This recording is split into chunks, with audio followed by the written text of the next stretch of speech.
do not like to be in car seats. They don't like to change clothing in between seasonal times with the body changes. Respiration.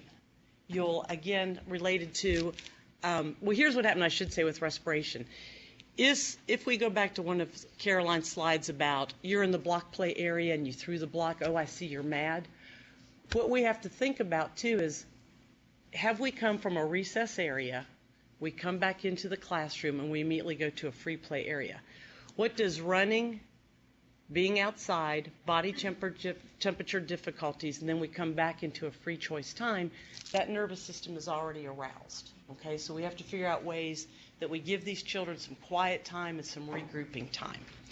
Ingestion and digestion, how critical is that early on as a baby?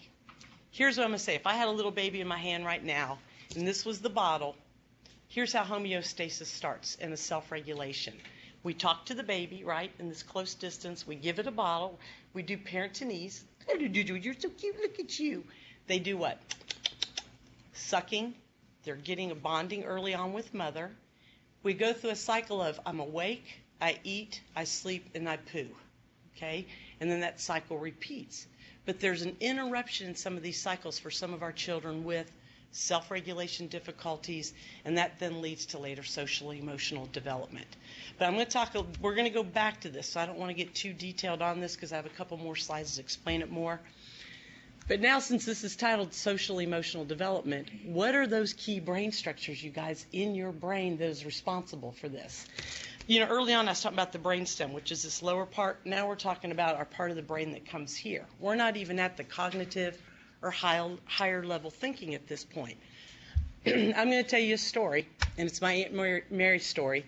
And the hardest thing for me to do right now is to sit still and tell this story, because usually I walk and do it. But here's my Aunt Mary's story related to my limbic system. Your limbic system is your emotional brain. So growing up, my Aunt Mary would come for a visit. And she didn't come too often, but Aunt Mary was, to me as a child, a little scary looking. She kind of had this curly perm, okay, a little teased up.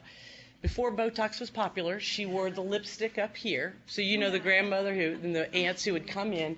So you kind of had this face coming at you. She was soft and a little round. And so here I was as a child, and she would come in. And I'd go, there's Aunt Mary. Here comes Aunt Mary. And my nervous system would go into turmoil because I didn't know what to do. Hence, my hippocampus. See the one structure I have listed up on here under limbic system? My hippocampus first says, there's Aunt Mary. I know that's Aunt Mary. Aunt Mary always looks the same when Aunt Mary comes. So all of a sudden, this brain structure is responsible for memory and learning. And what do we always think of learning? As a cognitive, right? As a cortex skill? It's not. You have emotional centers that give you learning and memory. So all that hippocampus does in your emotional brain is give you a memory of it. The memory of, I don't like block play. I don't like your tactile tape.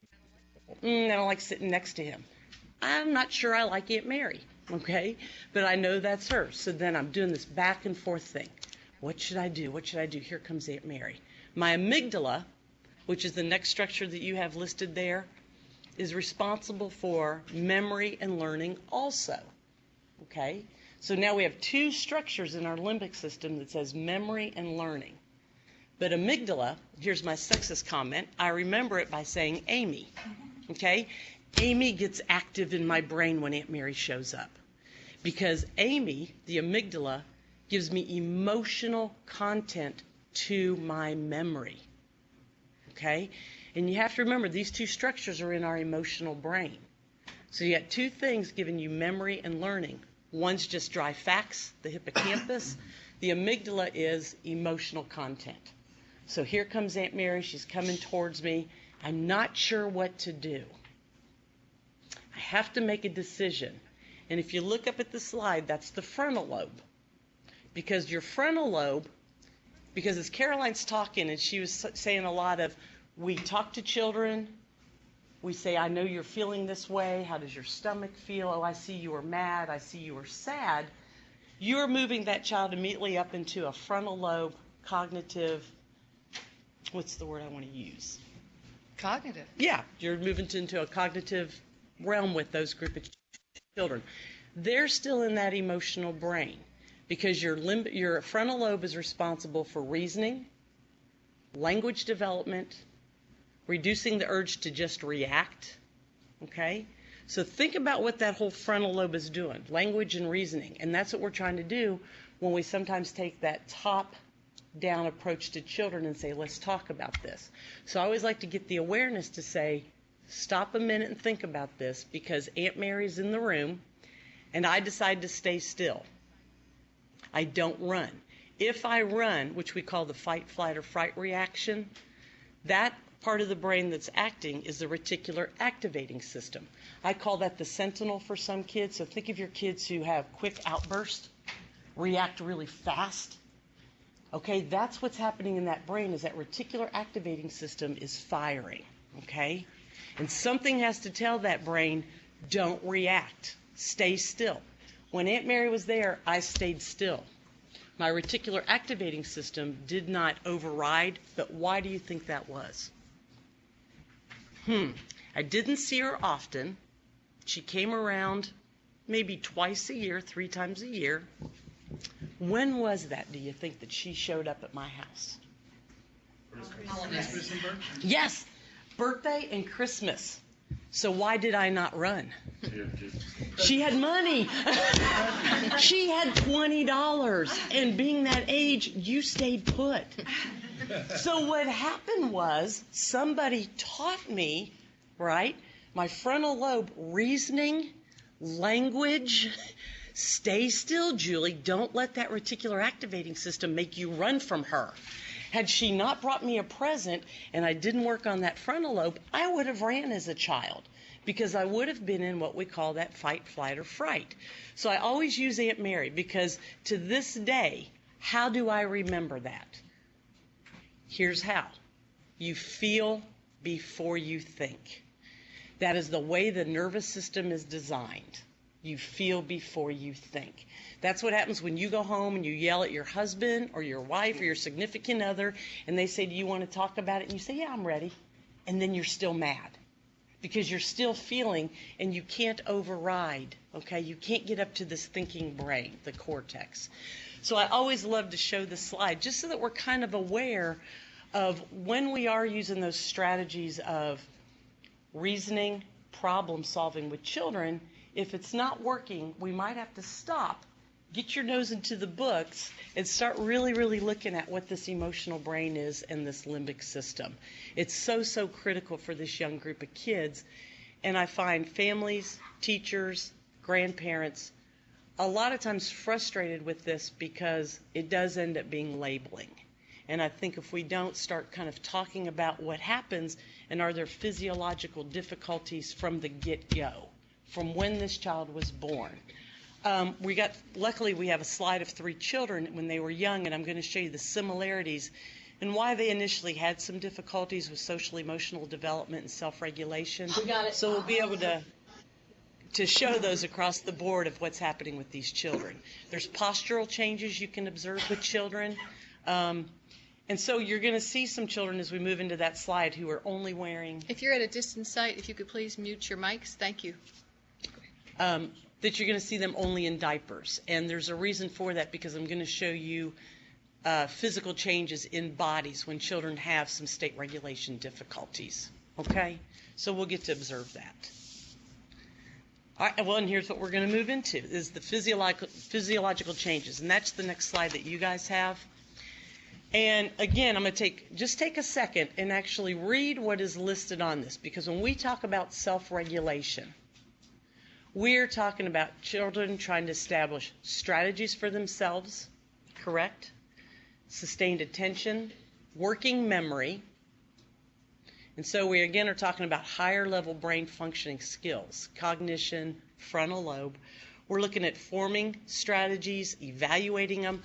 I see that you're feeling sad. What would you like to do? That child then has to have a strategy of where can I go? Is there someplace safe for me to move into when they're trying to develop self-regulation?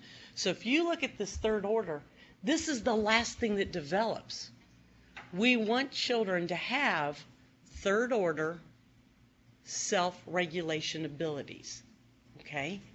But this doesn't develop first, okay? This happens over time through direct instructions, through support through families, through support through environments. We're going to move down, and if you look at where third order is, where I purposefully put it on the slide, is I have it up towards where? The cortex, or remember the brain slide? I have that up higher on purpose.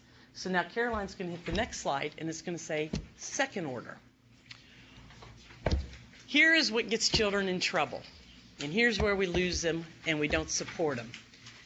Second order self-regulation begins to develop at about 18 months. This is when the child starts exploring, moving away from their parents, investigating their environment. This is actually a treatment strategy that we use a lot in therapy, is these second order strategies. And I'm going to explain these to you a little bit more.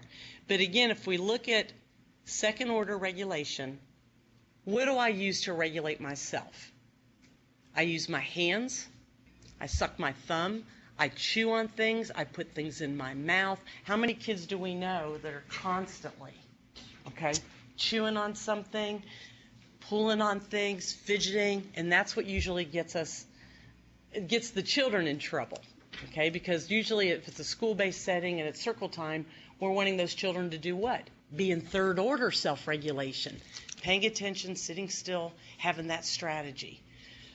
So you see that at 18 months, we start using movement, hands, and mouth to regulate myself. The way that you guys are going to understand that is right now, who happened to bring something with them to drink? Who has something to chew? Who drinks coffee in the morning?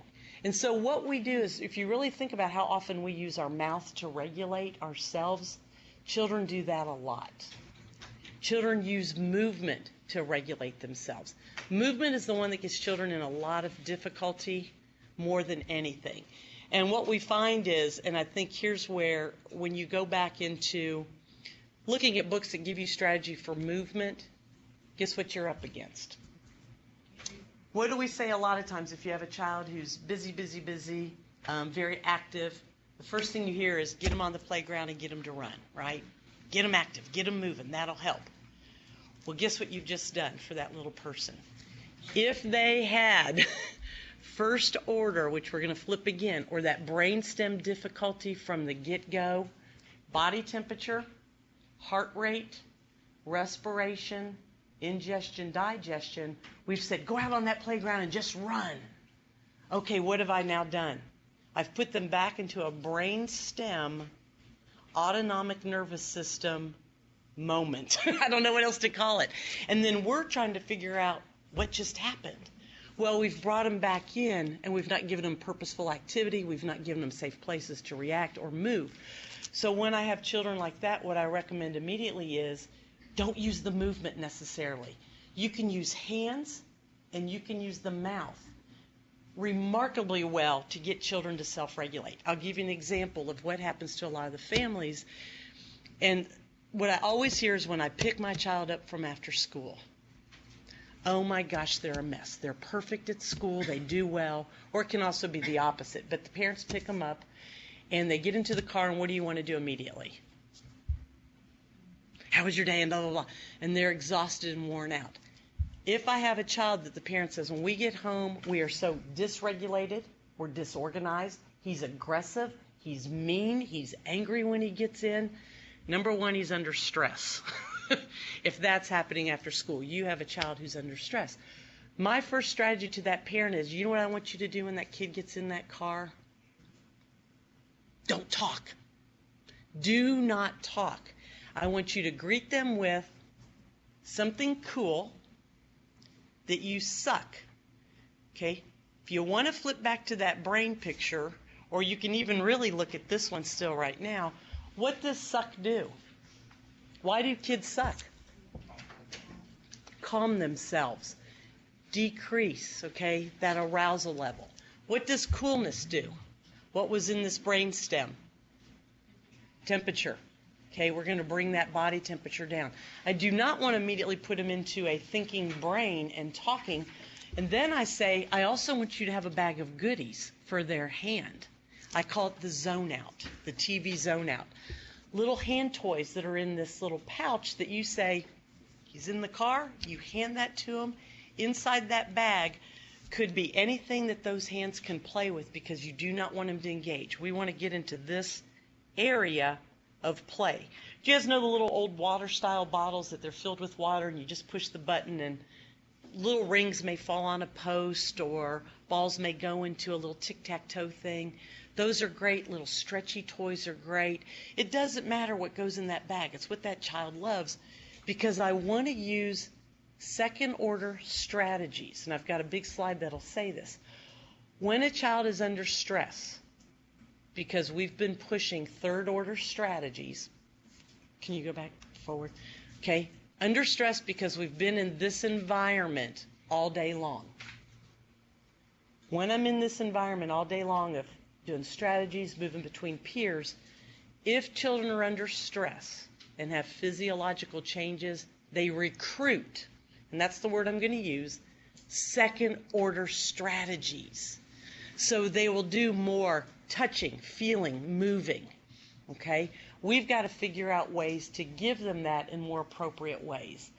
Our challenge in a 2-hour training like this is huge, because all we're going to do is really perk your interest, because there's so much more. This is typically, when we start talking about this, can be almost a 6-hour training, because you really, really have to dive into it deeply to make people understand what it is exactly we're after. So that's a little bit of our challenge today, is to kind of give you this overview to have you go, wow, let me think about this the next time I meet a child who is struggling with some social emotional development. Let's look again at first order. So look at how I did these slides. I did them backwards. I did third order, second order, first order. Because Caroline started with the top down, because that's what a lot of people are used to. As an occupational therapist, we go bottom up, remember? Brainstem, limbic, third order. So we move our slides this way, but once again, this is how children first develop regulatory skills, is through their nervous system as a baby. So I'm going to repeat to you from the get-go, some of the children we see, some of these Christmas presents, have things missing. And we have to figure out what it is by doing some interviewing of parents, talking to them, and finding out, are any of these symptoms present that are difficult for the kids? Is muscle tone a familiar word to everybody? Muscle tone, low muscle tone. You can kind of start this, because historically this is what I see with children who have muscle tone difficulties. And low muscle tone is kind of muscles don't co-contract and hold quite as well, as a simple way to explain it. Two things happen with children who have muscle tone difficulties. They either end up being described as inattentive, lazy, doesn't get it, can get it one day or the next, or a daydreamer. Or they're the kids who move and are active and are nourishing that nervous system. So with muscle tone, you'll see these two kind of things happen with children. And a lot of times they get misdiagnosed with ADD, inattentive, ADD, hyperactive. So a lot of times you will see that happen, but you've got to look at these physiological difficulties that could have been present, especially because you guys were seeing 30 years ago, when I first graduated, I treated children in wheelchairs, children with muscular dystrophy, children with Down syndrome, and do you know now what I see mostly? Kids with behavior, anxiety, activity level, because think about medically how much think of prematurity, and we are saving children at 1 pound 5 ounces, and you're going to meet one on a video who was able to live being 1 pound 5 ounces, and the difficulty that first order had to be for that baby. Did she get the bonding early on? That suck, swallow, breathe, holding, parent to knees, sleep, poo, coo? No. So from the get-go, some of these children, their nervous system is already wired. That's that reticular activating system. That's that amygdala. That's that hippocampus. And so there's really a lot of nice books out there that'll help you guys. If you just even look up those initial brain structures, it's amazing when you read about them. It's just so cool. Okay? All right. All right, we're going to do the video of the 3 kids. And while Caroline's loading this up, what I'm going to tell you is here's how this evolved. We had 3 children. This was why I was working at child development centers. And what I was noticing again was a pattern with children. That the initial referral would come in because of the most obvious reason, which is you're either not walking or you're not talking. So typically children will be referred to a speech pathologist or a physical therapist. But then the occupational therapists typically come in because why? Can't get near them. Can't touch them.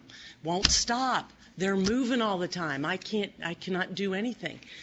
So it was real interesting. These children were seen separately at different times. And the more I saw their physical bodies, the more I watched how they moved through space, the more I talked to the parents, light bulb went off in my head that said, man, there are some common things I'm seeing with these children who have different diagnoses or have no diagnoses, who came in as typical little people in that preschool, but were having difficulty with social emotional components of the play and of getting along with peers within this preschool. You're going to meet Michelle, who is the last child on this clip, who was born at 1 pound 5 ounces. Michelle literally could not stay in the 2- and 3-year-old classroom for biting, hitting. We talked about empathy. She could not, we talked about she's young, but here's what would happen to Michelle. Because of the way her nervous system was, in the sense of touch, the tactile system, she was premature, so she was in the isolette for a long, long time, kept down, had all these different, medical necessities. But Michelle did not get her touch system. Let's just say it simply that way. The tactile system did not develop well. When Michelle got frustrated and someone came into her space, you either got whacked, or she'd bite you, or she'd bite herself. And you would look, and when the self-biting happened, what would we all do? Guess what Michelle would do? Nothing. She didn't feel it. Okay? So here's the difficulty with trying to develop empathy with children who have sensory processing or tactile processing difficulties. If I don't feel it and it doesn't hurt me, what's wrong with you? Why are you crying? You now have to go cognitive. Do you see? So it blends together. You then have to say, we would follow that child around and go, ow, ow. Oh, look, that hurt. So you then have to move into this cortex. But let's take a look at them.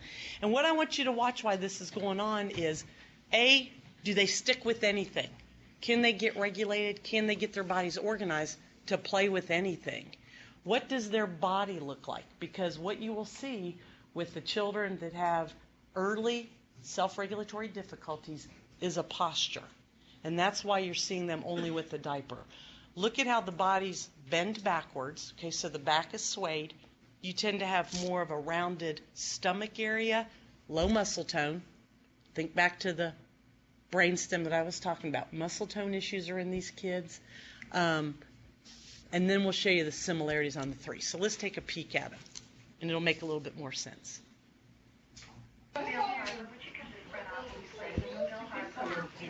Open another one.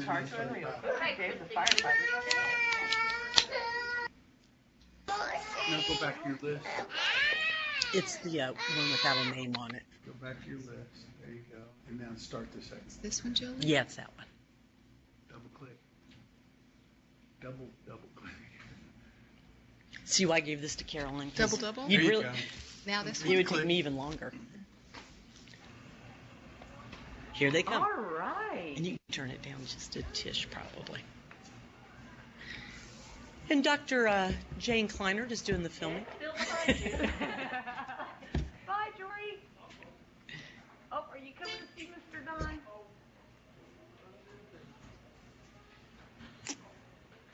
It's done.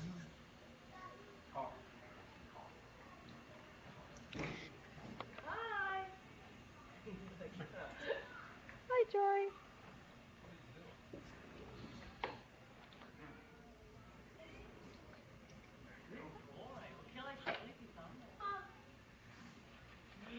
You'll see it here in a sec.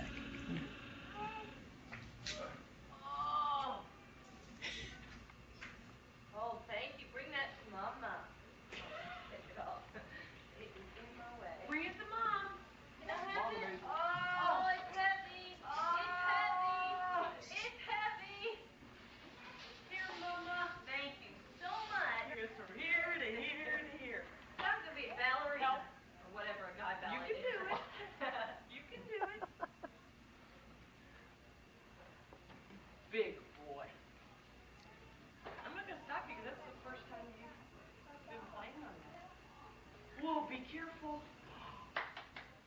Where are you going? Me.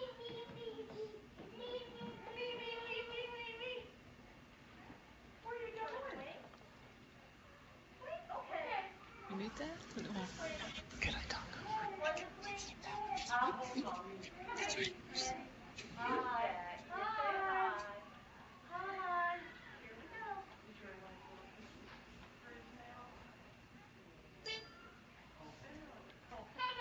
go. Notice the speed of the approach the adults take with these children, okay? Pay attention to that. Here we go. Here's the postures. Yeah. Perfect. Right. Perfect, George. He said, you're our model.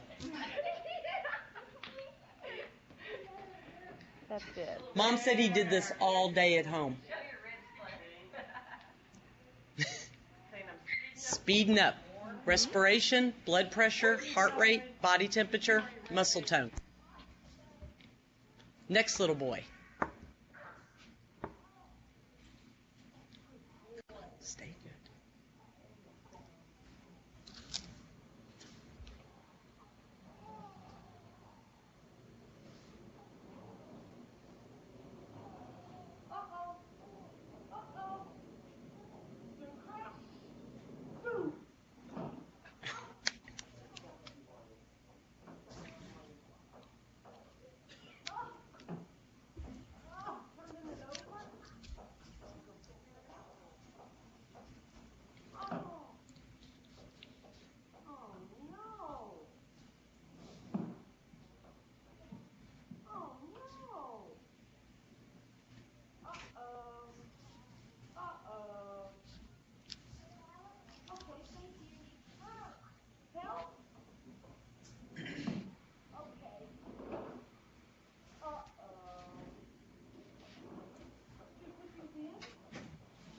And hopefully the off-sites can see this, but look at rib cage, you guys. They tend to be elevated. They're up higher on these children.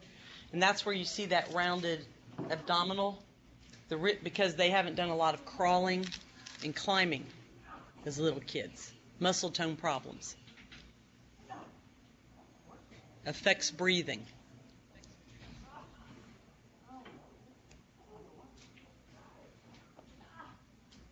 Can you do that again?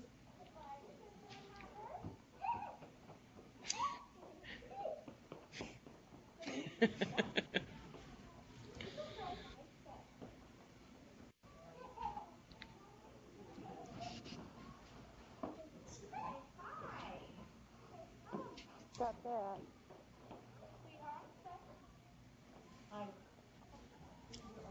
It's pretty good. Go out here.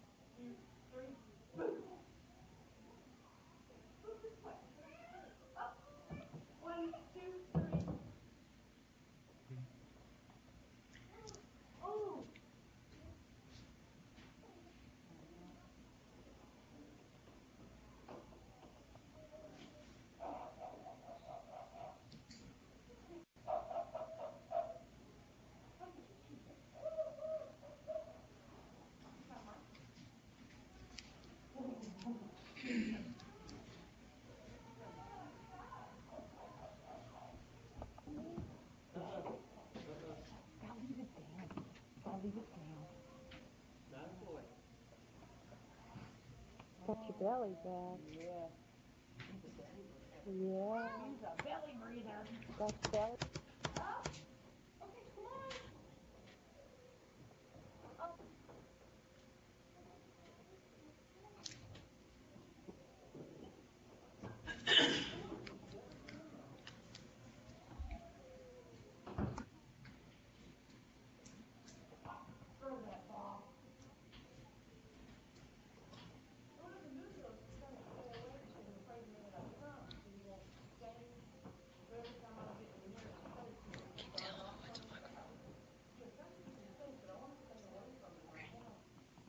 On this one, you guys, who does not want to play in a ball pit?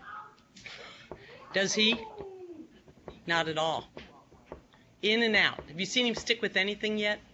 Have you seen him letting me touch him? That was on the slide as I was trying to touch him, and it was what? Fight, flight, or fright. Ah! Get off of me! He's not a behavioral issue yet, but he's very active. And again, once he stands still, you're going to see the abdominals, that swayed back, weak shoulders, big belly, and they squat a lot. It's real interesting. You see squatting in play a lot with these kids. Oh, I see Zachary. I see Zachary with Mama.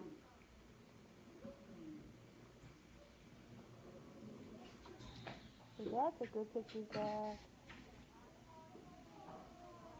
Good boy. Yeah. What do they do, Zachary? And if you look closely, they're not really, they're kind of anchored on their hips. If you look, and if you watch the run of all three of these kids, well, especially the first two, the run is not a smooth, organized run. It's a fast-paced, up on toes go. Yeah. Oh, yeah. Are y'all going outside, Ellen?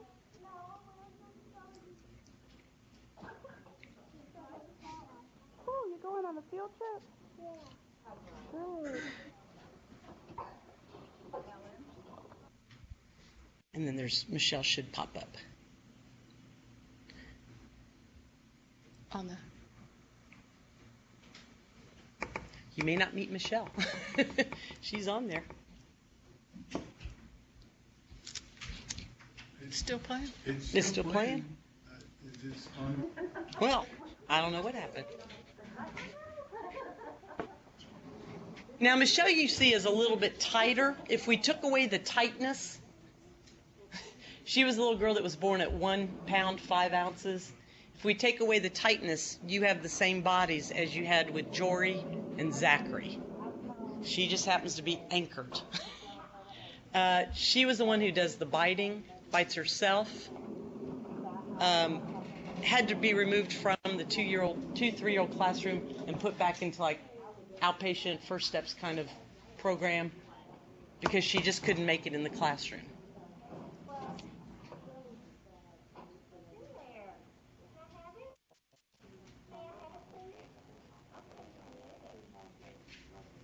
And what's interesting is nobody can touch these kids.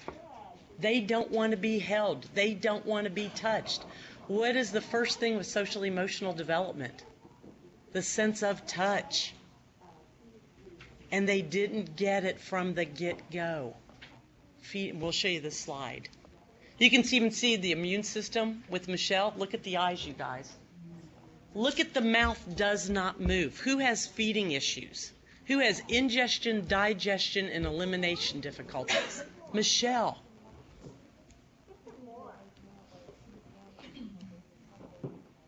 Look how tight she stays. She talks. You'd never know it.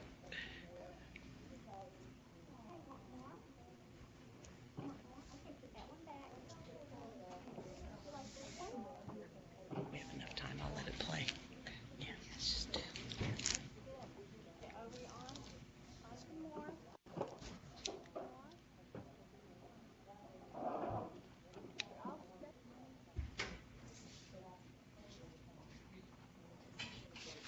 Hi, Michelle. How are you? Are you covering it? Yeah. How much opportunity for second order using my hands do you think this little girl gets? Yeah. Our arms are dropping. How much opportunity to crawl, climb? We're getting ready to move into those kind of concepts for you and why those are important. Again, look, she's moving everywhere, isn't she?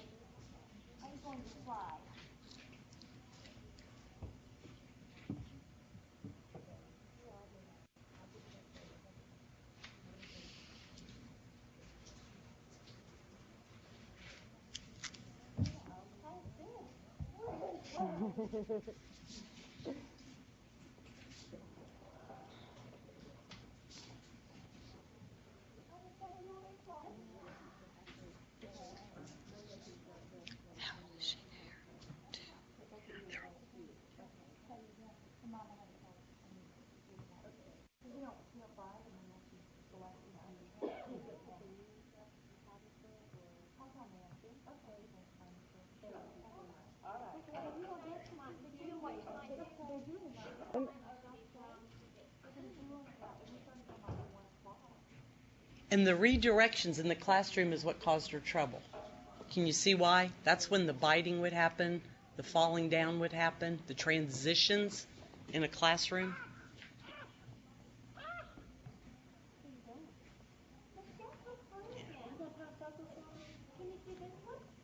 Can Michelle dance?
This is the end here in a minute. Let her run and then we'll Michelle. watch her run. I can't believe she doesn't wipe herself out.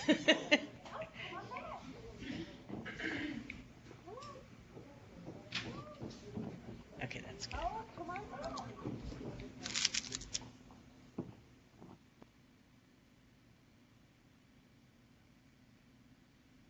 Don't read this yet. Hold on a second. I have plenty to say. Okay, let's think of those three kids that we just saw. And one of the things I would like to talk about too is an approach avoid pattern that these children will do. And if you think about early sensory motor development, what do we offer in a lot of environments for these kids? Tactile play, Play-Doh, sand tables, rice tables, all kinds of things. What you saw all three of these kids do is, if you were going to put a quotation mark between them, or among all of them, it's, I want to do it, I want to do it. I can't. I want to do it, I want to do it. Oh, I can't. So there's a lot of approaching things, approaching toys. If you look at Jory, who was on the airplane, the first one, he was on, he was off. He was on, he was off. What you observed, though, was his mother was on a swing. You know what she had in her hand? Food. An edible. Now think back to when I talked about second order strategies. This little boy is under some stress. He's moving. He doesn't get to engage in his environment. The strategies under second order were you can use your hands, you can use your mouth, you can use movement. So what we were trying to tell the mom and the teachers is let's get some kind of an edible that he likes, whether it's a sucking item, a chewing item, and why he would never get on a swing. And I need to get the swing to get some rhythmic, regulated movement through this boy. The only way we could get that was mom sitting with his favorite edible. Now what happens to me as a therapist is you're rewarding them. I'm going to show you a video clip that will dispel that a little bit later in a classroom that we have all of this set up for those kids to help them learn some regulation at like circle time. When we've got them in that high level cognitive thinking brain period, let's support them with second order strategies. Okay? See, I'm going to keep repeating words, and I see a lot of head nodding happening, so that's good, because this may be new to some of you and it may not be to others, but I think the more we talk about this, the more we will see some, okay, I get it. I understand what's happening to these bodies for these kids. So you saw Jory, who was on the airplane, Zachary, the little boy in the ball pit. See a similar body to the first little guy, the rounded, we pointed all that out. What all did you see him do?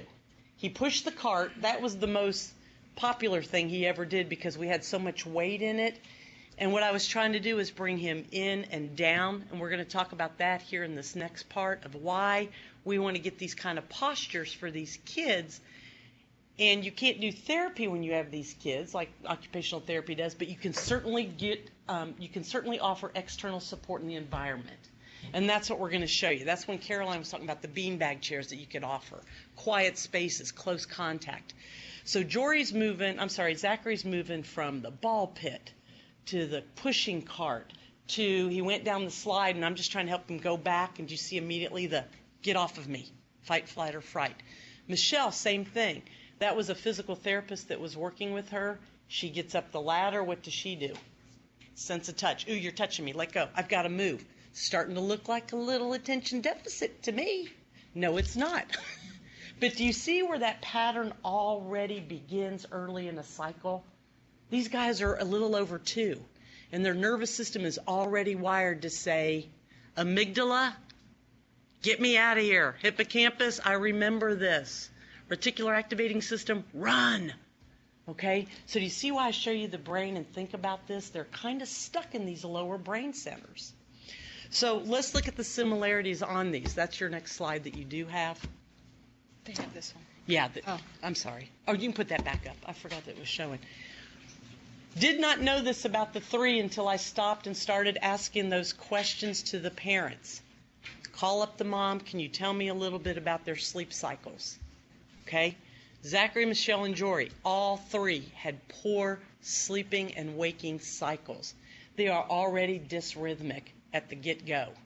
And how important is sleep at these early ages? Why do we have them take naps? Why do we let them re-energize through napping? All 3 had difficulty with that. All 3 had increased body temperature. What's a question you might ask besides, does he not wear a coat? Where would you see an increase in body temperature happen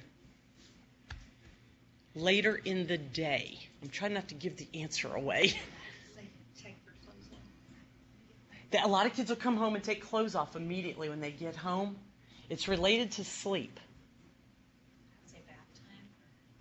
Think of when might you see an increase in body temperature related to sleep. Think of yourself. Menopause. Think about, I gave him a clue, didn't I? Okay, at nighttime, what do we do because we're good parents? We bundle them up. We put blankets on them. We cover them. My first question to find out if I've got some body temperature is, tell me how they sleep. Not length, but now tell me, are they all over the bed? Are the sheets off? Do they not want that blanket on? If they're telling you that and we're busy putting it back on, again, think of first order, think of brainstem, body temperature. They're somehow telling you, I run hot. All 3 of these. So are we contributing? Here's the chicken and the egg. Are we contributing to difficulty with sleep because we're over bundling? Or does the sleep cycle itself make all that restlessness at night? That's the detective work. So you have to keep asking questions.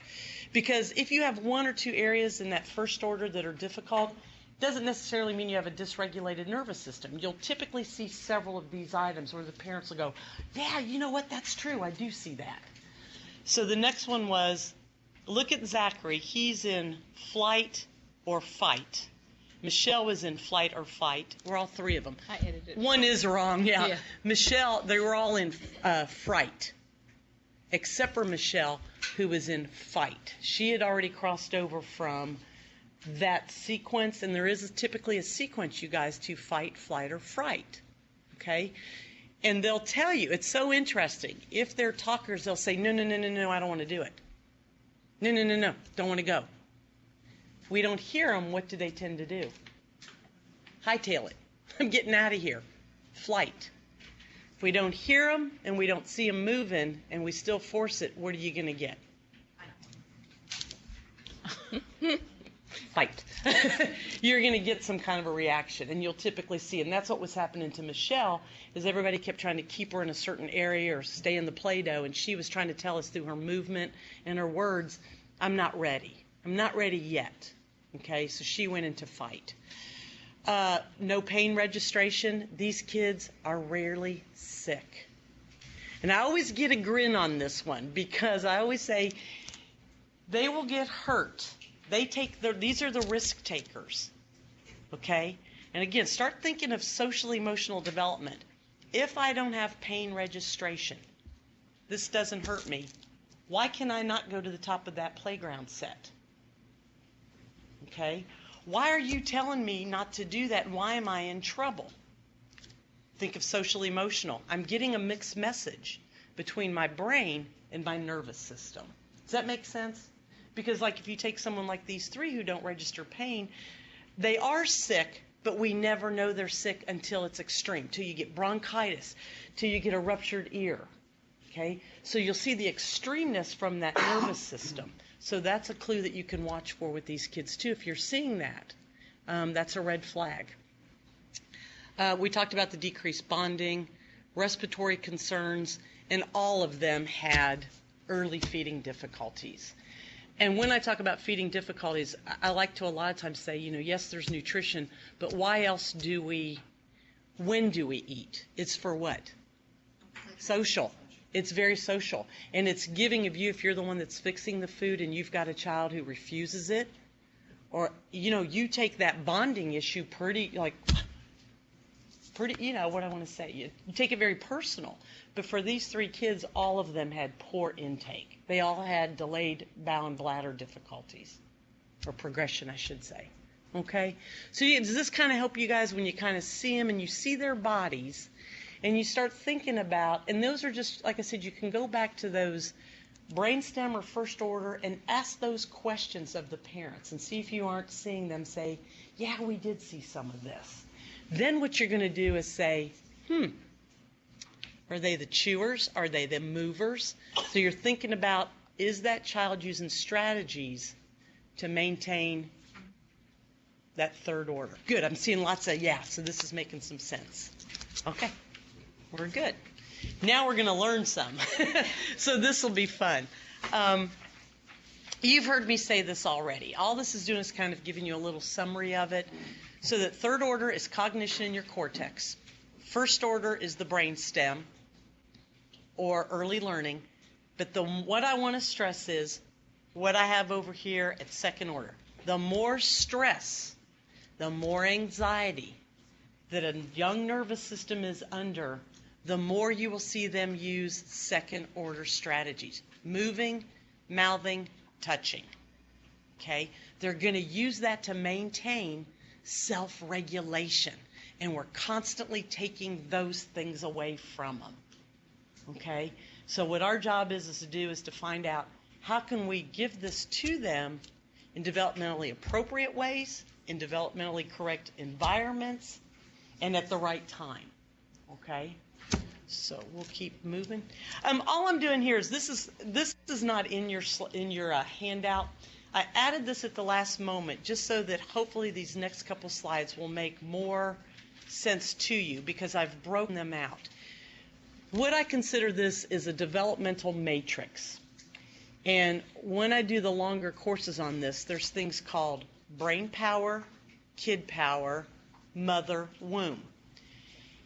And what happens is children throughout their lifespan, and all of us, move through these different phases of brain power, kid power, mother, womb. Right now, you guys are in brain power environment. There's not a lot of movement. You're using a lot of cognition. It's new information, so you're all thinking, you're staying still. But since you can't move, and neither can we, you've used a second order strategy. Okay, a little bit of movement, but not a lot. So we're keeping you right now, in brain power. You didn't get the kid power because the kid power is a lot of movement.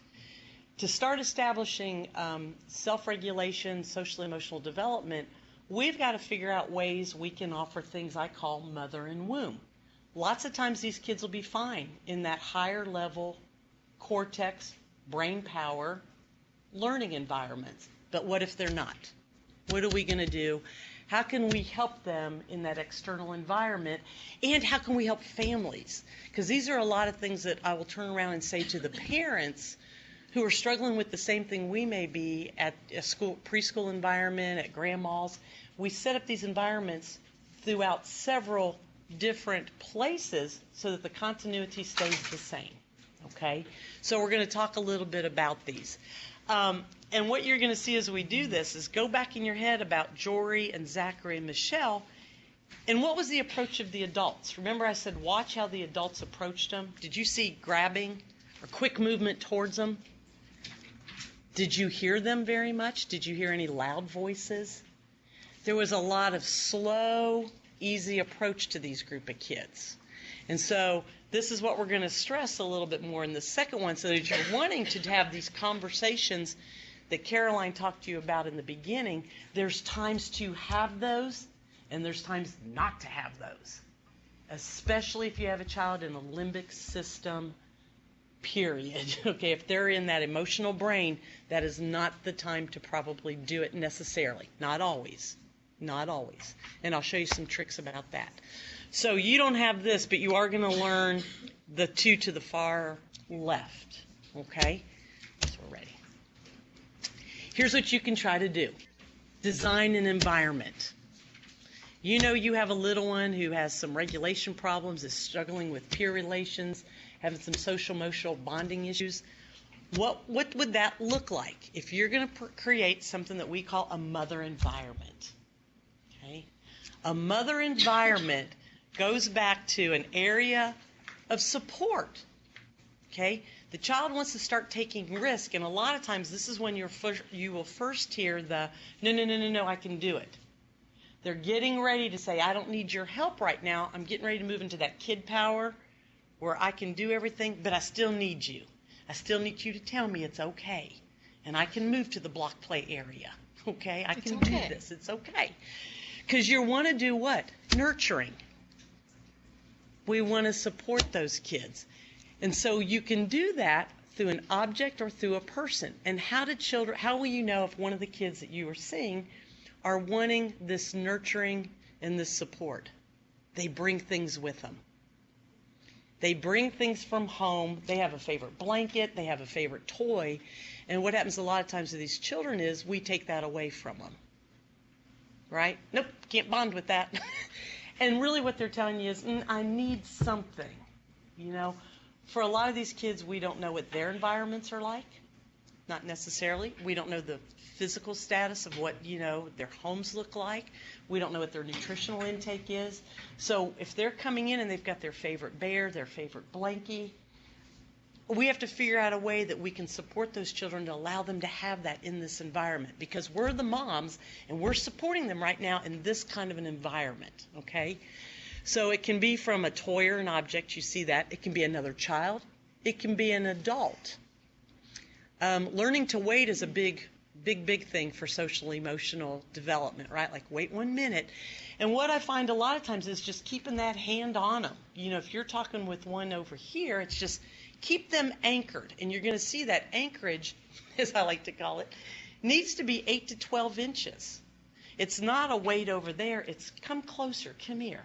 Just wait a minute. I'm going to talk to Bobby first, and then we're going to talk. So that's real important. That's kind of a mother womb thing that we do. Again, simple rhythmic vocalizations. You soften your voice. You get down lower with them. And I've got a couple of I have one behavioral strip or support strip, I love to call them, that'll show you what we do in this mother phase. When you're a mom, you're doing a lot of what? Warm and opening to them to get that support. So we forget about that. That's a therapeutic tool.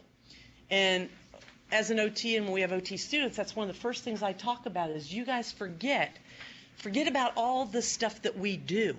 You are a therapeutic tool as an individual, okay? And so always keep that in mind when we're working with these children, that they're looking for us to be this in these situations. We go to the next. So again, here's how you are going to interact. If you feel like you have a child who needs that mother environment, this is the interaction between you and the child. Simple rhythmic vocalizations. We'll show you these behavioral charts at eye level.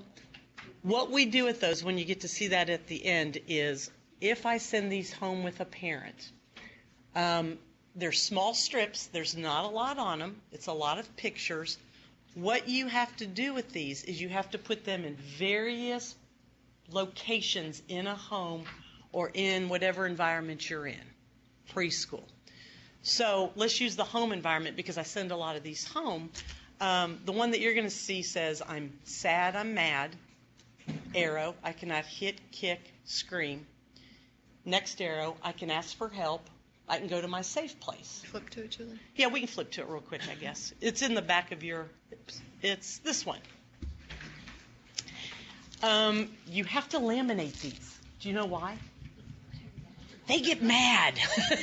And they rip them off and they chew them and they throw them at you after a while. But the reason, here's my rationale behind, Mom, you can't have one and you have to have it at eye level. I want one in the bathroom. I want one in the kitchen. I want one in the play area. I want one in the car. Why am I doing this? I'm going back to what I know about that brain. Because if I'm having a neuronal hijacking and my nervous system just said, I am so mad, and you're trying to behaviorally manage me at that moment, not going to work. Because you're trying to do what? The frontal lobe. You're trying to reason with me, and I'm not reasonable right now. I may have tactile issues, postural issues. I may not like that friend that you're making me play with in this center. So there can be various reasons. So what we're doing is, when you are not in that emotional brain, and you're walking around the house, and you see this little chart, it is adorable. They'll look at it, and they'll go, I can't kick, kid, or scream. I'll ask for help. And what happens is now it can get to the thinking brain because I'm not in an emotional turmoil right now. I can talk to you. I feel better. And so the other thing is everybody is on the same page because what happens to adults and children? She's got different rules than I have. I have a higher tolerance than you do, right? Dad has a rule, Mom has a rule, Grandma has a rule because you're a bad parent. You know, there's all those things that happen. And what we're doing is we're confusing that nervous system even more. And so this way I teach them, everybody say the same thing. You're going to refer back to, I know you're sad. I know you may be mad. We cannot do blah, blah, blah. You can, boom, boom, boom. Okay, so that's a real neat, simple thing that you can make. You can hand draw it for kids, but be sure, because it's not written anywhere, you want that in several different places in these environments so they can see it throughout the day. Okay? I think we were there. Yeah, because we were at the simple behavioral chart. Again, I'm going to talk to you about that interaction occurs typically between 8 and 10 inches. You definitely want to, let me read through these and I'll explain. Physical contact, especially when you have children who don't want to look at you. And here's what we do a lot of times of the look at me. When I say that to Caroline and her nervous system is already super aroused, or not even super aroused, but just nervous. Look at me. Let's talk. What have I put her in?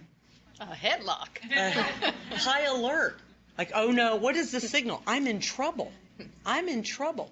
What I love to do to a lot of the kids is I face them away from me. I'll put them against my body, do the King's Island lock. Okay, y'all know the King's Island lock where it comes down and gets you.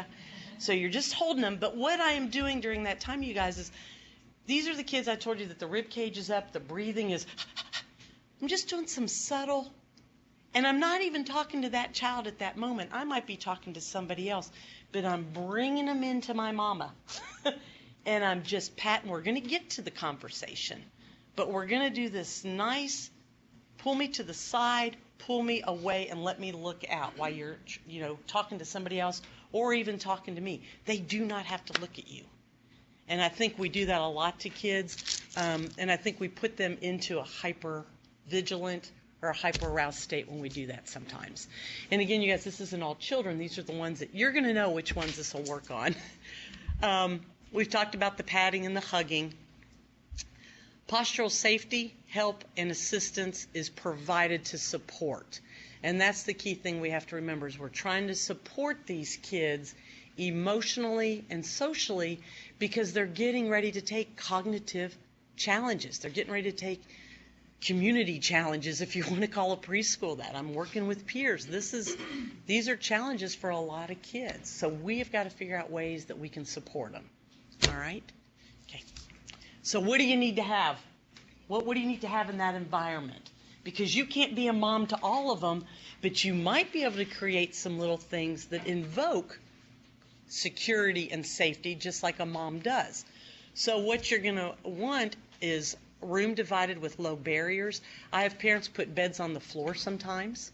I have parents change the chest of drawers in the rooms. We do all kinds of fun things.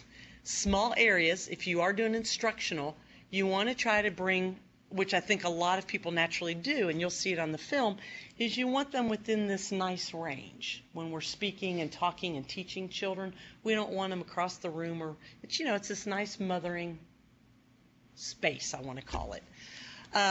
You'll get to see this. Rocking chairs, back-jack chairs. Do you guys know what a back-jack chair is? Back-jack chair. They look like stadium chairs. They stack nicely if you have a lot of children in a room and you don't have a lot of space. They're perfect. But they're like a little L shape and they don't fall over. Kids get postural.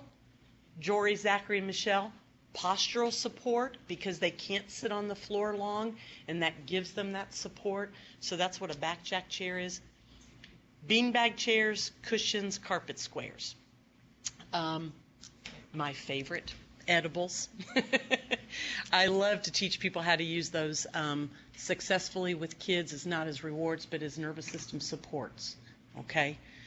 Watch the personal space of other children so that if you have someone who's probably reacting to personal space issues, you want to get them against a wall.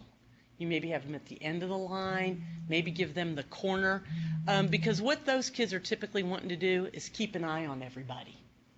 And sometimes I think you have adult friends I have one friend who said she doesn't want her back to people. She always wants to be looking out because she stays in this hyper alert phase. But that's what they want to do, is they want to kind of see who might be coming up because of the fight, flight, or fright. So that's what they're doing. So when I say against a wall and stuff, you still also have to be aware that they're wanting to see what's happening because of that amygdala and the hippocampus is gathering information. Okay? Regroup with quiet periods. We forget to give kids this. Children are in school sometimes, daycares, from what time to what time? Here's my point with that. 7 o'clock, 8 o'clock till 6 o'clock. Okay, let's think about a preschool environment. You poop in that room. You pee-pee in that room, right? A lot of rooms have a bathroom in there. Do you sleep in that same room? Do you eat in that same room? Do you play in that same room?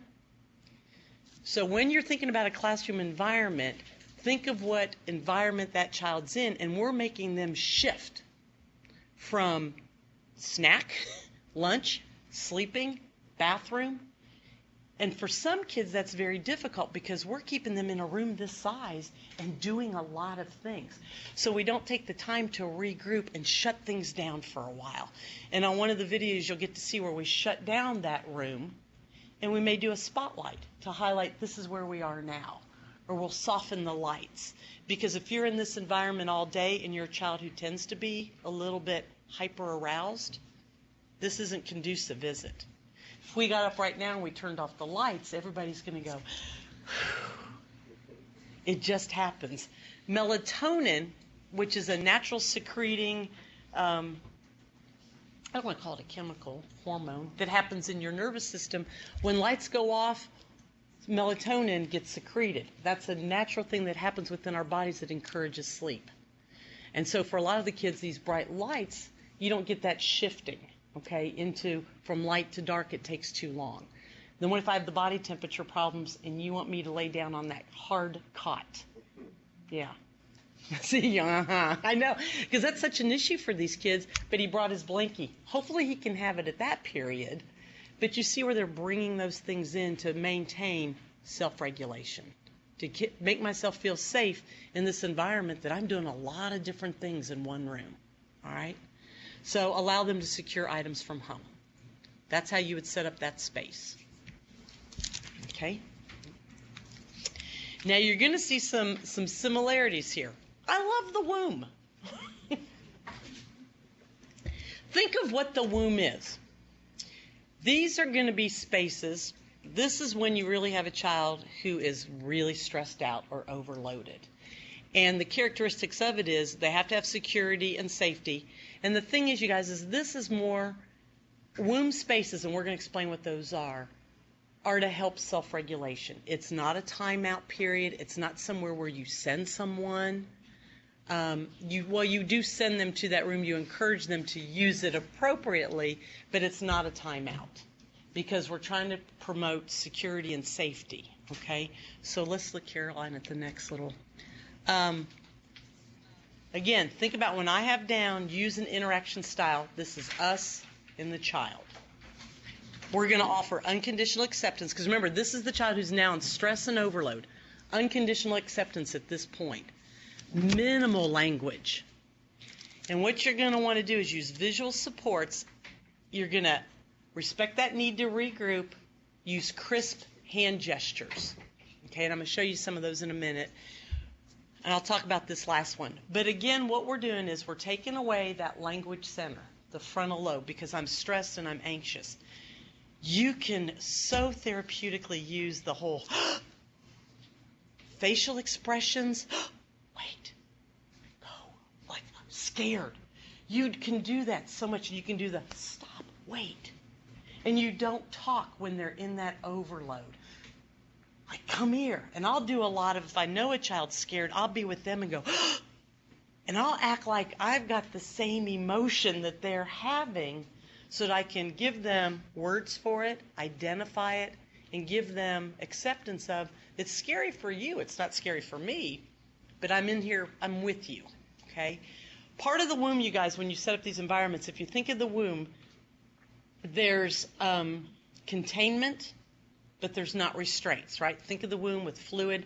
That baby in your womb can do what? It's contained, and it's got some movement. But does it have movement like this? Does it have movement like this? No. It's in, oops, I hope I'm not off the video. It's hard for me not to move and do these. You're there. You have what? Small increments. Because I'm going to use a word here soon called flexion. And you know, you guys heard me say in and down for kids.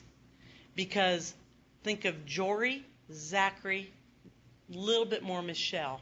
Those bodies, when they're running, are what? Up and out and taking in what? Everything. Everything. And I'm trying to tell you, we want brain power where? 8 to 10 inches? Are you kidding me? Julie, he's this kid. He can't regulate himself to get to this period. Okay? So we're going to talk about in and down, flexion, flexion, flexion. That's womb spaces that you create in environments. Okay? So we'll go to the next. Oh, we're doing good. There it is. Flexion, flexion, flexion. Flexion is the posture you guys are in right now. What does a beanbag chair give you?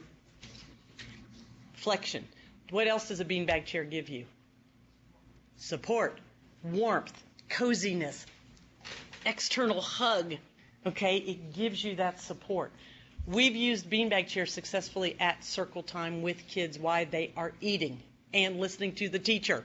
Okay, it works. There's an art to it. You have rules and all of that, but it does work. We put out far less fires once we started all this.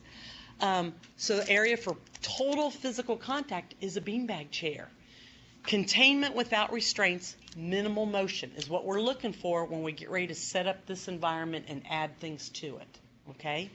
Large pillows, away from high traffic areas, against a wall, overhead canopies, carpet squares, small armchairs, foam padding, cushions on floor. We're going to get to actually see this in action. I think we're going to have enough time because the clip's only, I think, 3 minutes. So we'll be able to show that to you. What are some of the things that you can put in there? These are additional small tents, lined barrels, open boxes. Boxes have gotten a bad name, but I'm going to show you how you can use a box successfully, make it very appealing. But you don't want to have a box that can close. We don't want containment or kids isolated. That's not the goal behind this. It's not, remember, it's not timeout. It's not isolation. It's for where they can regroup and retreat safely. That box will have dolls in it. That box will have pillows in it. And it's in an area where there's other quiet activity going on. It's not off on its own like, okay, you go over there in the corner and get in the box. Okay? It's not that. But I've seen it used that way. And it's a little disheartening. Fluorescent lighting, that comes and goes in different places, but lots of times you can remove one or two of those safely, and that will decrease the amount of fluorescent light that is in a classroom or again, home doesn't typically have these, some do, but you're going to adjust lighting to make it soft and warm. One of the most interesting times when I thought about lighting was I was working in Jessamine County Schools, elementary, and was pulling a kid down the hall on a scooter, probably aggravating every teacher in that class. And I would go past this one classroom, and I saw a rocking chair, a lazy boy recliner kind of chair, lamps, and I'd keep going by this classroom, and I thought, how interesting. It's the only class like that. So I went and met the teacher, and I said, I love your classroom. Can you tell me, what group of kids you have? She had the gifted. She was allowed to do it. She said, all of my kids learn differently. I'm creating a warm, inviting environment for learning. And I was like, wow, I wanted to even go into that room. It was so inviting, okay? Because we have hard surfaces in a lot of environments. And again, our drinks. So we do have time. Let's look at this video that will show you. This is in a classroom. The children were 3 years old, late 2s, early 3s. You are going to see all of this used successfully. Small group arrangements, a box. The little girl who is in the box, I want you to watch her, happened to have autism. She did not interact a lot of times with a lot of the other kids. She didn't get those opportunities to have social emotional contact with other people. There's dolls in there. Guess how she gets her first social emotional contact? You'll see her in there with the doll, and she's starting to play, and there's other friends around her. And she's sitting in the area where the teacher's doing brain power or cognitive tasks with kids. One little girl sucking her thumb. Remember? What calms me to keep me in this learning phase? And so you'll see us move throughout the room. There's some canopies hanging. I don't know if the lights are in this or not, but you'll get to see all of this in action.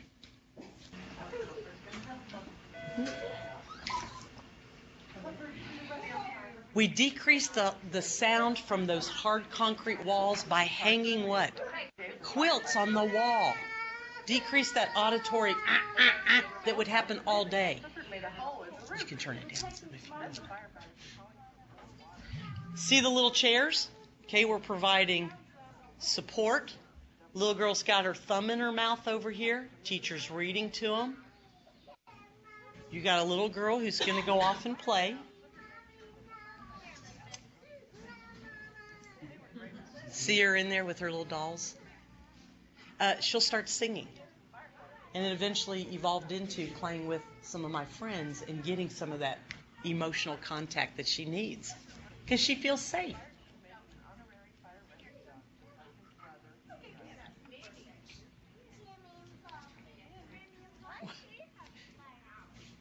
Poke.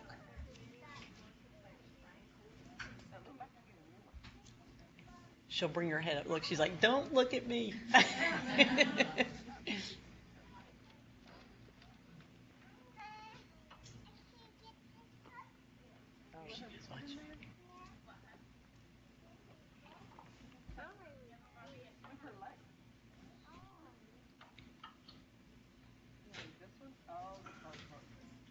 Here it comes. And think of the processing time it's taken this little girl, okay? In a minute, there it goes, look. But she had plenty of time. She felt safe. The stimulation's a little bit decreased for her because she's hyper aroused. This is an environment that the teacher set up because it was free choice time. So the reading center has these fun Mickey Mouse chairs which mimic almost a beanbag chair. When the kids got in them, it brought them into that flexion position, in and down. two friends who picked each other to go to that center, blanket on the ground, canopy overhead, because I'm trying to decrease that physical height, because I want to go into this space, okay?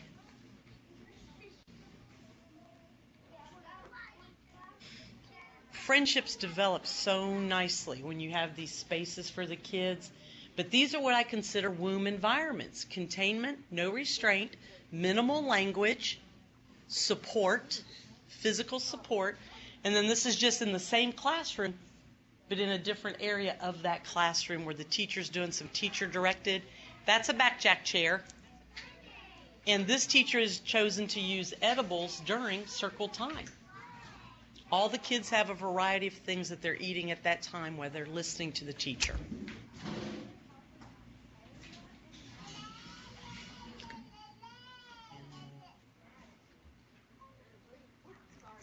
We'll run it to the end. It's almost, yeah, we're good.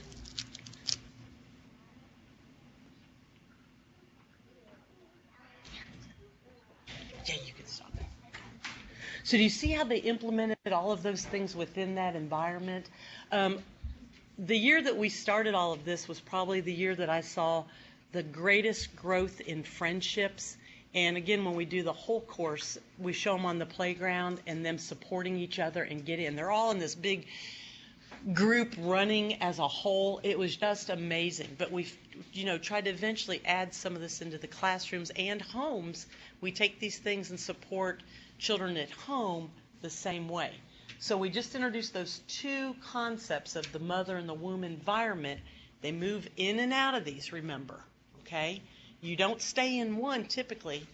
You guys are in brain power. You're going to go to kid power if you're going to go ride your bike after this. So I'll turn it over to Caroline. The rest of your slides show you some resources. There's lots of resources out there on a variety of topics that we've just touched on today.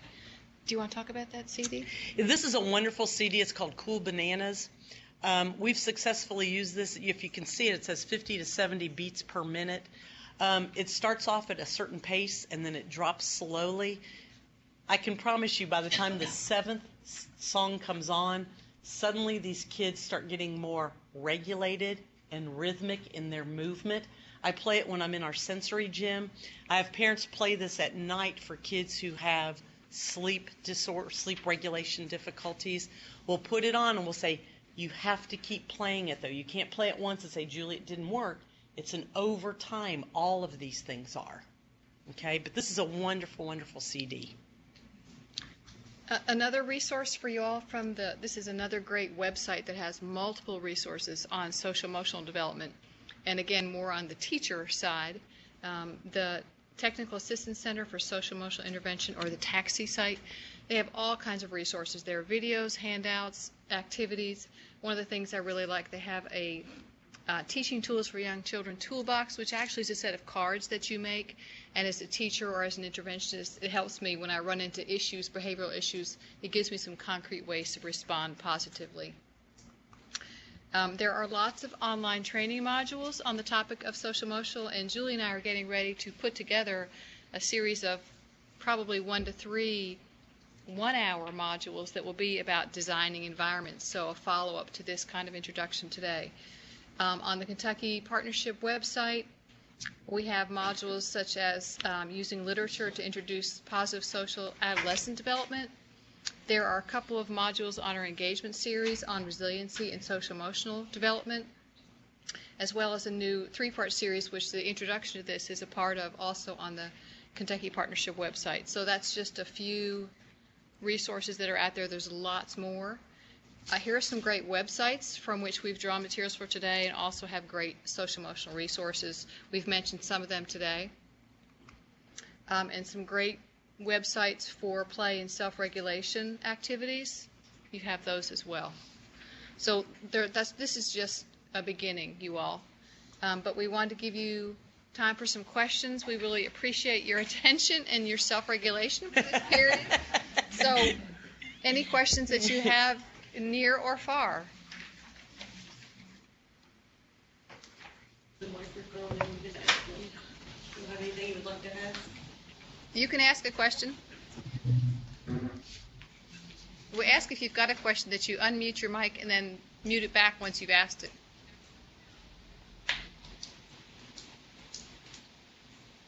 How do I know? Did everyone get an evaluation to fill out? Maybe them talking to themselves. Question, Yeah. questions from folks? Yes. What is a good resource on the first, second, and third order self-regulation? Repeat the question. The question was, what is a good resource for first, second, and third self-regulation? You would want to look up the work of Patty Otter, would be one of the individuals. There's several out there. You can, and we have a couple of the sites listed, but that's pretty much a specific to occupational therapy, that first, second, and third order activity, so it would be within our field. But Patty Otter is one of the ones who's doing all the work. Lucy Jane Miller, Dr. Lucy Jane Miller, would be somebody that's doing also a lot of this. So those would be two good individuals to Google and look at their works. Okay? I know this was focused on young children, but could this work also with like adults with intellectual disabilities? I mean, it seemed like it Yeah. could. That's a lot of who I work with. Yeah. So could it be We'll repeat the question, and it was, it seems like this was geared towards early childhood, but could it work with older, you work with adults with, like young adults? I've used a lot of this successfully with older children. My niece is an adult with intellectual disability. I've helped my sister set up some things in that home because she has a lot of anger management issues, some peer relationship issues. You can take them, you just bump them up. You know, you keep taking the basic concept because everybody needs mother at different times of their life. Everybody needs kid power, which is physical activity. Everybody needs that brain stimulated. So you can easily bump that up. Top of my head, one of the programs you might want to look at is, it's called the Zone. And that may be something we can add to the module, but it's geared a little bit more towards older individuals. How Does My Engine Run is another one. And then again, you take those and you have to adapt that based on the age that you may have. But those are two resources that we use a lot at the office, is How Does My Engine Run and the Zone. Okay, and that'd probably be included in a different module that we're doing. Okay. Questions from any of the distance sites? Then we'll get to Mary Beth? Can you sort of talk from experience, the little girl, for example, Michelle, that had to be taken out of the class with the typically developing children, and again was in the neonatal unit for 3 months. How long, in your experience, I don't know how long you work with her, but you know, is it going to take to really progress her through those, you know, lower to bottom to top levels, and so she can get to the point of being in the little box and playing with objects and then engage, you know, in a more healthy way and back into a normal classroom? That's a great question because Repeat the question. the question is how long did it take Michelle really to move from being removed from the 2-year-old classroom to being able to get back into a classroom and move through the first, second, and third order. Once we identified the difficulties within all of that, and we kind of knew with Michelle in advance because you could see she had a visual, physical difficulty, so she was identified pretty early on. But it's amazing because if we would have brought all of the movie slides, you would have seen Michelle, because it's dated before the year was out. She was back in the classroom, sitting in a backjack chair among all of her friends, eating a little pretzel, and right there with them. And it's like I can prove it because it's like, look, it's dated. I'm not making this up, you know. And it's real interesting if you can use them appropriately and keep supporting them and not giving up on the redirecting them towards these things, because it'll support them throughout their lifetime. Because you want to take them from that severity level. Michelle may always, I've lost contact with her, she may always have difficulties throughout her lifetime at various times. We're all under different stress. These are things that she will use throughout her lifespan. And going from severe behavioral to moderate to mild is unbelievable in that short a time that she was welcomed right back into the classroom. So we don't have that clip here with us today, but I do have it. Okay. EKU has a question. Go ahead. Yes. Do you have any further training for mental health professionals mixing this material that you presented today, linking it with trauma with early childhood? If you all didn't hear the question, is do we have materials for mental health professionals linking this kind of issue with trauma? That is a great question. Not specifically, but there are lots of good trauma modules out there and training materials for trauma-based events. So I would encourage you to search the web. I get things across the email pretty often about trauma-related events. So we don't particularly have that, but I would encourage you to search that out. That's a real need. I wanted to make a comment at EKU. Okay. I've just discovered that Dr. Rick Gravy in Versailles does vision therapy, and he does work with children that have some traumatic brain injuries, developmental delays, autism, to teach them with vision therapy. So that's a resource that I've found to be successful when you talk about traumatic brain injuries. Well, thank you. So that's a resource. Where is Dr. Brady located? Gravy. Gravy? In Versailles. He's in Versailles. Okay. Great. Julie knows him as well. All right. That's a great resource. Thank you. Anybody else? Well, we thank you for your attention. Please fill out your evaluations. We'll be here for a little bit if you have questions. Thanks. Yeah, thank you. And it was great, powerful information, emotional information to watch these children, and wonderful strategies. So we thank you all very much. Have a wonderful, safe weekend. When you drive home, please leave us your evaluations, and also lend us other ideas that you'd like to see for HDI seminars. We do, again, promote the lives, quality of life for those with developmental disabilities. Our next seminar happens to be on October the 18th. It is on universal application updates to the iPhone, the iPod, and the iPad for those with developmental disabilities and communication disorders. So be safe, and thank you, speakers, once again. Thanks for having us. Bye-bye, you all. Wow, we timed up.